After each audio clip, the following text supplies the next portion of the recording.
परम पिता परमेश्वर कौड़ा बौड़ालय सरकार राघवेंद्र सरकार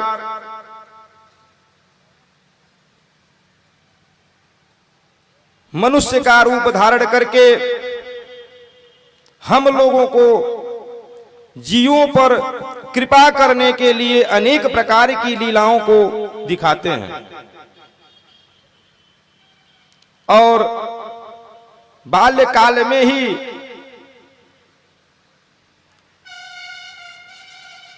कर्मों के द्वारा, वाणी के द्वारा, विचार के द्वारा इस जीव को सिखाते हैं कि वास्तव में हमें सबसे पहले करना क्या चाहिए।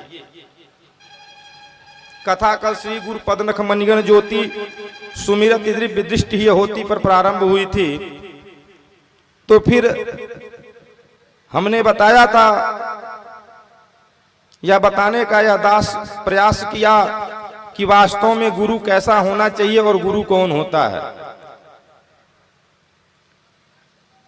हमें जिनके द्वारा दीक्षा मिली, जिनके द्वारा शिक्षा मिली, वो तो हमारे गुरु हैं ही।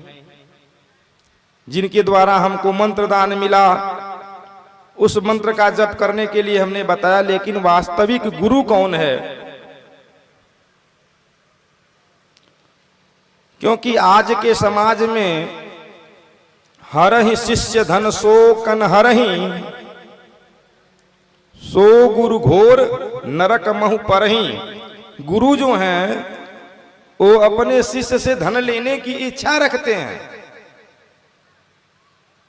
न कि उनके दुख से, उनके दर्द से उनको कोई मतलब है। जहां तक हमारा मानना है, ऐसी गुरुजी लोगों की संख्या अत्यधिक मात्रा में है। लेकिन भगवान राम बाल्यकाल में ही उपदेश देते हैं और क्या करते हैं, सभी लोगों को यह पता होना चाहिए। तो प्रातः काल उठ के रघुनाथा, मातु पिता गुरु नावहि माथा। भगवान कहते हैं कि सबसे बड़े गुरु माता और पिता हैं। सबसे बड़े गुरु यदि कोई हैं तो माता और पिता हैं। इसलिए भगवान स्वयं तुलसीदास जी की चौपाई में यदि यह लिखा गया है कि प्रातः काल उठ के रघुनाथा, मातु पिता गुरु नावहि माथा, तो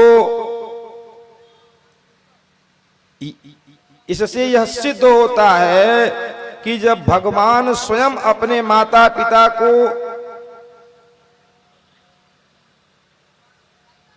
प्रातः काल जगते ही प्रणाम करते हैं, तो हम लोगों को भी अपने माता पिता का प्रणाम तो करना ही चाहिए।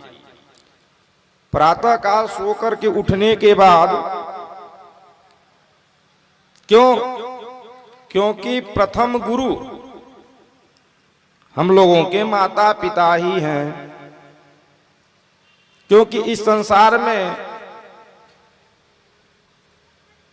माँ बाप ही हमको बताए हैं कि ये हमारे चाचा हैं, ये हमारे काका हैं, ये है, ये वो है। सारी चीजों का ज्ञान कौन कराया है? सिर्फ माँ और बाप। इसलिए हमारे पहले गुरु माता और पिता हुए। और मर्यादा पुरुषोत्तम राघवेंद्र सरकार भी प्रातः काल में उठ करके माता पिता को प्रणाम करते हैं। सुंदरकांड सीता जी का हरण हो जाता है और